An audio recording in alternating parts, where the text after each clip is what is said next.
Time now for Focus, your weekly news program about Lorain City Schools from WLCS TV 20. Now your host, Ron Bakalar.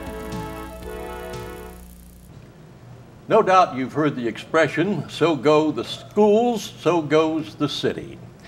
And who better to look at that particular situation than our two guests here on Focus. Lorain City Schools Interim Superintendent to my far left, Ed Branham, and the new mayor of the city of Lorain, Chase Ritenauer. And we're going to begin with you, Chase, if you don't mind, or do I have to say, Your Honor? Chase is fine. Okay, good, good. You've been on the job, what, going on 3 months now? Going on 3 months. Ready to throw in the towel yet? No, not quite yet. It's a question I get asked quite a bit, just with all the challenges within the city. But I've got to say, there's been a lot of challenges, and there's been a lot of transitional issues we've been working on. But it's been a very rewarding job thus far.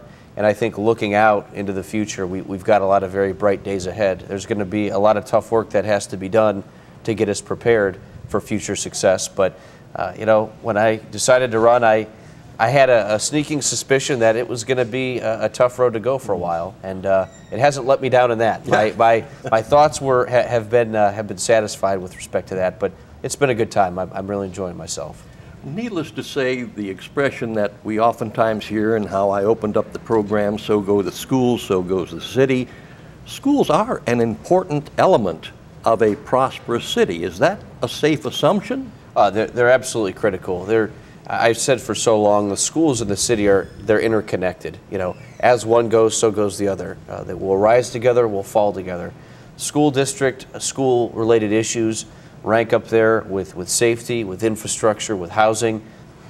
Businesses care about those kinds of things, and if a city and a school district are not partnering together to promote the city, because new business, new residents, new growth, that's going to benefit both the city and the schools. So it's time, in my opinion, that we really join forces together to make a more positive and brighter Lorain. So that's why you see me here with Dr. Branham, and that's why we've met and talked on a number of occasions, and we're going to continue to do so. Well, Dr. Branham, needless to say, we have touted the Lorain City Schools many a time on this Diaz in Focus shows that within the Lorain City Schools, there are programs that are not available anywhere else in Lorain County and more than likely beyond Lorain County. And yet, you and I both know, and I'm sure the mayor realizes too, that with no new money, things are really in a world of hurt. Comment on that. Thanks, Ron. Absolutely.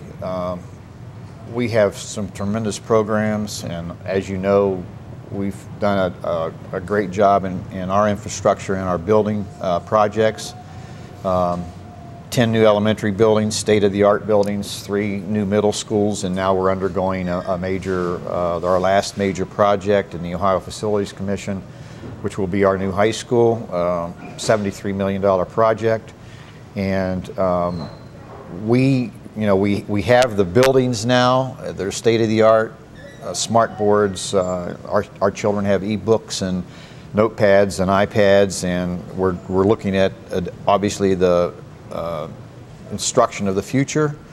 And with the city coming on board, they're opening their doors to the schools. It's communication that needs to be open, and as Chase mentioned, we've met several times, and we're looking to meet further because we're in this together. Both entities have a major financial crisis coming forth. I think Chase can speak to, as he did in his city address, that they're looking at some major difficulties financially. Of course, Lorain City is facing Lorain City Schools' $12 million deficit, and we've talked about that. We're making some major reductions. At the end of the month, we'll be doing some employee reduction in force, unfortunately.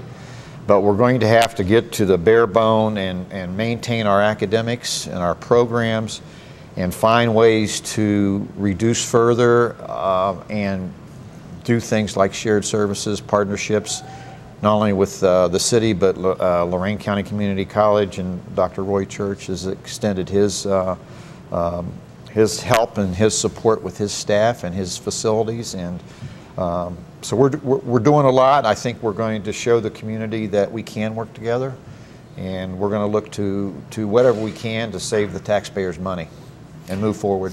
You know, I've been doing this focus program for the past 18 years on TV 20, and I don't ever recall doing a program where the city and the schools are coming together.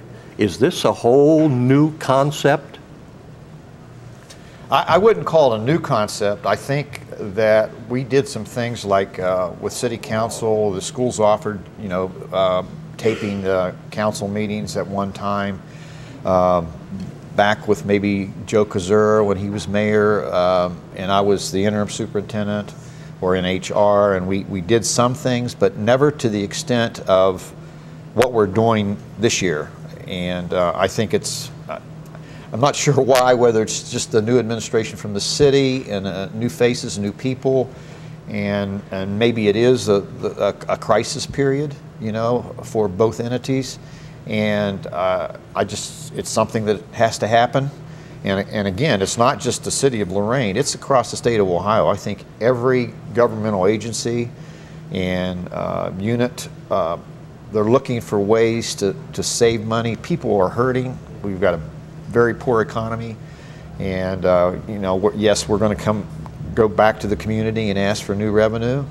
But we've got to show the community that, we can, for example, we can do purchase services with the city and the school district and save money. We can look at the infrastructure on buildings. There are many things that we can do in a partnership that can save us money. And once I think the taxpayers see that we are working together, I think they would be a little more willing to say, okay, you're doing what you can. Perhaps they'll support us on some new revenue. And speaking of new revenue, Ed, how long has it been since the city of Lorain, the city school system, passed new revenue? We're closing in on 20 years of new revenue. 1991 was the last levy that we had passed by this community. So that's obviously devastating to try to, with costs of rising and everything, obviously it's very, very tough. We're a school district that we have a $90 million budget, and $28 million of that is grant revenue, from state and federal government, and even that's starting to dry up. So we're in a crucial period. Obviously, Chase, this is not the first opportunity that the two of you have been able to sit down. You've had meetings already. Did you pretty much instigate getting together, the city and the schools working together? And if so, what has transpired? I think Superintendent Branham spoke to some from your vantage point. Sure. I mean, when I campaigned for office, I talked to the need for the city and the schools to work together in a more productive manner and to communicate and to talk, because there are ties that bind that are always going to bind. And whether it is a time of revenue decreases and a time of cuts, or whether it's a time of prosperity, that connection needs to be there. And I made it a real point, when I was campaigning for office, and then I took office and reached out to Dr. Branham, and I had met him before, at other events, but then we started talking, and he and I had a meeting, and then we broadened it out. Members of his administration, members of my administration. We've got some upcoming events that we're going to be doing together to talk about the city's needs as well as the school's needs.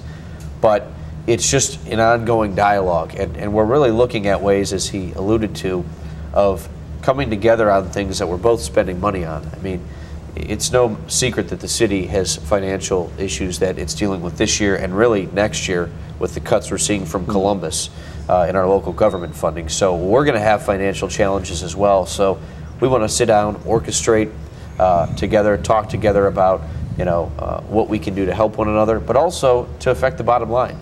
He talked of ways that we might be able to partner together, potentially on facilities, potentially on costs that impact the city and the schools.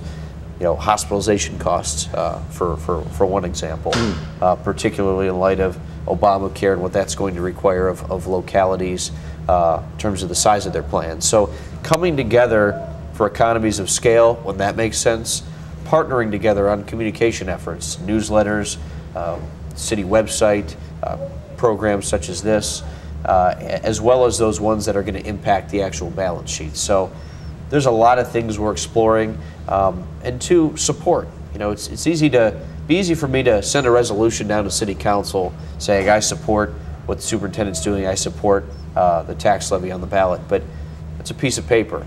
We need to be out there, you know, talking about the issue, doing the hard work on the issue, and we hope that's a mutual thing too. When the city needs support, when the schools need support, we're there for one another.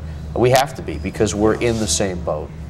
You know, I recall back in the late 50s when I first became a part of the city of Lorain, coming here, meeting a young lady, and 52 years since we last said our vows. By the grace of God, one day at a time. Trust me. Anyway, watch the cold. Anyway, I remember back, U.S. Steel, over 10,000 employees, American Shipyard, Fruhoff, you know, Lorain was an industrial giant, so to speak. A lot of that has fallen along the wayside. And yet, if the economy is going to get better, we need to bring more industry, more businesses in. And how much do these new entities look at the school system before they make a decision?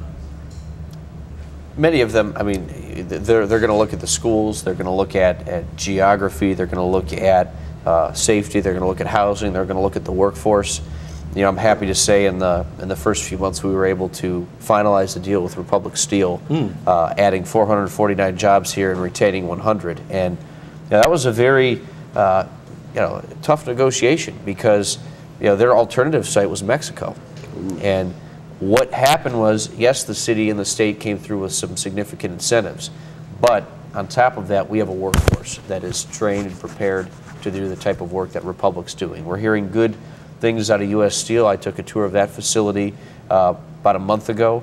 Cameco, who manufactures the steel for the frames of seats in cars, with the auto bailout, like it or not, the bottom line is they're seeing increases in orders from Chevy and from Ford.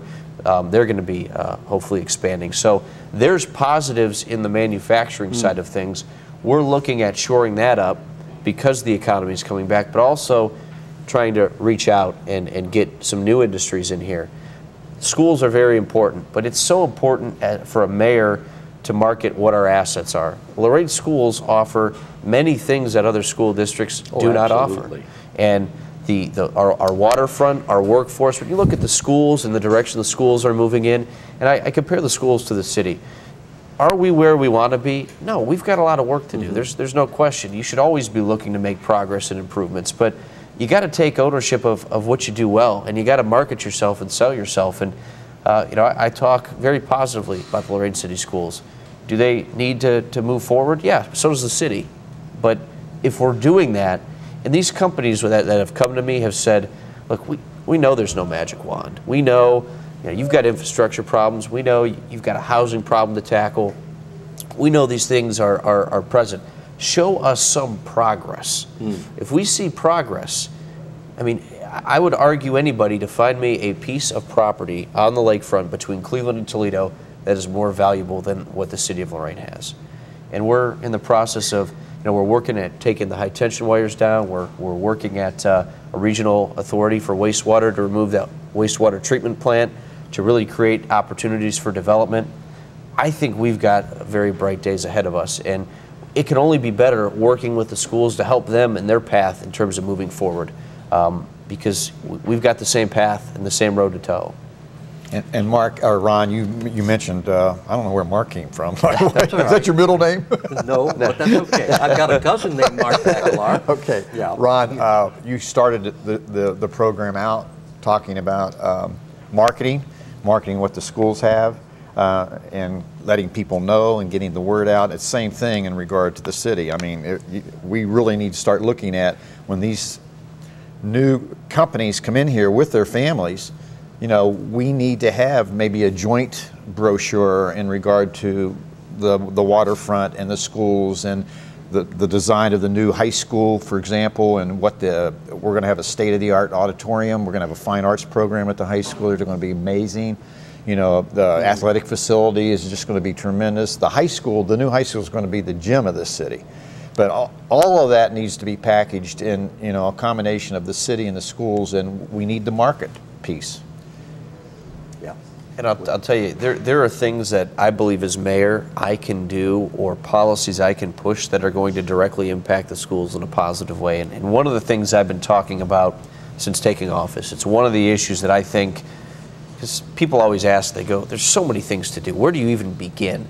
And the trick is, and you hope you're right, is to find those issues that have the tentacles that impact so many other issues. And really the issue that I see is housing. And we have so many vacant homes. We've got so many homes that need to be demolished. These vacant houses invite crime. Yes. They invite the perception of people not paying attention. You've got the high grass, the broken windows, the roofs that are falling in. You know, on council's agenda this week, we're going to talk about a vacant housing registry, which is going to require vacant homes before they are put back into the market. They've got to be brought up to code. But what this is going to do is it's going to require investment in the community. The pendulum in Lorain has swung. We've allowed certain types of housing. We've allowed ourselves to get sloppy. We've allowed the pendulum to swing where we've got a housing stock that's aging, that's decaying.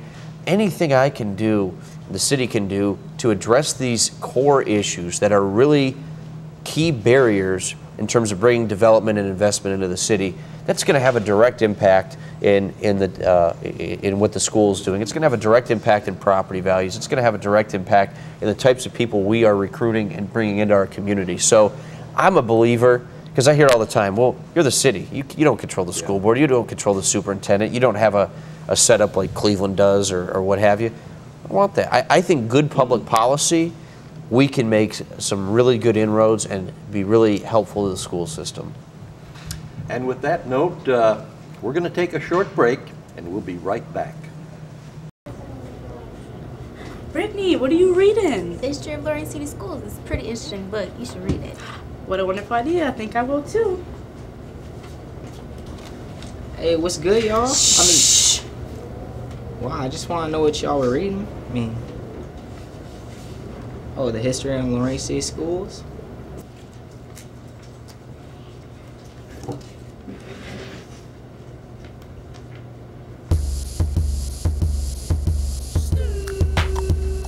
Johnny, I'm really starting to feel this book. You too? I thought it was just me. Hey, what are you guys doing? This is the library. But Killian, Sit down already. I don't understand. Yeah, it's this book, Titan Enterprise wrote on the Lorain City Schools. It just makes you want to dance. Just read it. You're right. What's going on in here? Don't you know this is a library? I said the same thing. It's the book. Just read it. Just read it. Drop it like it's hot. Drop it like it's hot. Drop it like it's hot. So that's how you drop Drop it like it's hot. Drop it like it's hot. Drop it like it's hot. Nip it like it's hot. Drop it like it's hot. Drop it. Jenny, Jenny dear! Don't forget my dress for the fashion show. We want to look my best now. Jenny, we started our book report. Here's the cover. Yeah, now what we need is a beginning, a middle, and an end. Jenny dear! Hi, honey. Are you feeling blue? What's wrong with being blue? Well, where should I start? If you're a teen dealing with stress, there's help. Visit the Will Rogers Institute website for a free booklet about teen stress and how you can de-stress your life. Right. Gentlemen, one of my favorite things that I just love to talk about, and I know you're in the executive branch, not the legislative branch. Once upon a time, down in Columbus, our state Supreme Court, not once, but twice, said that the current way of financing public education in Ohio is unconstitutional. When are we ever going to see any relief in that direction? You know, and we've talked Yes. many times about this, and I wish that I could give you a straight answer on that, because regardless of what political party is in that governorship, for whatever reason, it's technically ignored. And we continue to go to the taxpayer and ask for revenue. And this is really the only thing, very minor, one of the few things that a voter can actually say yes or no on in raising their taxes. A lot of them are just assessed. But with that statement of being unconstitutional, not once but twice, as you said, and that was, I don't know, 15, 18 years ago? Well, once upon a time when Joe Kozura was a state rep, we had him on board on Focus, and we talked about that over and over and over again. And it's just, technically, it's just ignored by the upper echelon of, like I said, either political party. And I wish we could address it again. It comes up now and then, but it's kind of like just washed over, and everybody just continues on as it was never declared unconstitutional. But there are a lot of other states that have different mandates, different ways to fund the public entity. But we're still back in the 50s and 60s doing the same old, same old. Not good. Not that long ago in the Chronicle-Telegram, they listed 11 schools in Lorain County that the state indicated parents can remove their children and send them to some kind of a private school. One of the 11 is in Elyria, the other 10 are in Lorain. And I'm saying to myself, that is so, so unfair. It's not the system, Ed. I agree. And again, I don't necessarily want to downgrade school choice and vouchers, but the funding piece is what's so unfair. I mean, again, the community schools, they don't have to worry about generating revenue, because when a student leaves Lorain City Schools and goes into a charter school, that's approximately $5,700 that goes to that institution. It's taken from our general fund and given to that charter school, and here we are out there, having to generate revenue any way we can. They don't have to worry about that. There seems to me that there should be, it's an unfair playing field, quite honestly, especially when it comes to the financial piece. And without, well, from my perspective, without a doubt, our teachers teach. The facilities, as we know, are brand new. They're all there. Somewhere, somehow, we need to get into the homes and convince mom and dads, or just mom, that Lorain City Schools can and will do the job if you prepare your youngster to come with the idea, I want an education. And that begins at home. We're, and it'll probably be a combination again with the city, we're really looking at some community forums. We have such apathy within our parent school community. We have meetings and no one comes. We have board meetings, none of our parents are there. Our teachers are there, our administrators are there, but we can't get the parent base out. And I think the same thing is probably in regard to the city and the taxpayers. There's apathy there as well. If Chase had a community forum, a parent forum, I doubt that he's going to get a lot of taxpayers to come out. Pardon? I have a mayor's night in tonight, so okay. It'll be a real test then. We'll see. We'll see how many actually do come out. Well, needless to say, again, one of the concerns that I oftentimes have is those that do come, those that do watch TV 20, it's like preaching to the choir. Yep. They understand. They know. Somehow, how do we get to those, as you pointed out, who are rife with apathy? Yeah, we just have to get them out and get them interested and get them involved. Now I'm saying taxpayers and parents, community members. It's just such a necessity. Well, we're closing in on the end of our show, and I'd like to ask if either one of you have any last words, because I know we're going to continue this forum. Somewhere down the line, we're going to have City Auditor Ron Mantini, a graduate of Admiral King High School, I might say. Any closing thoughts, Chase? You know, I think Dr. Branham summed it up very well. I mean, we need community members to get involved. The people who are watching the program, who are coming to community forums and that, you know, it's so great that they're taking ownership in their community, but we've all got to strive to make it a viral effect. You know, somebody in the PTA to talk to 5 or 10 other parents. We've got to take ownership of our community. The superintendent, a mayor, administrators, city council members, right on down, can do as much as we possibly can do. But we need people on the city side and the school side to take ownership in their community. I mean, it's their community too, and just because you're not working for the schools or an elected official doesn't mean you can't have an impact and make a real profound difference. And we need to get that civic mindedness out there. It's vital. Yeah.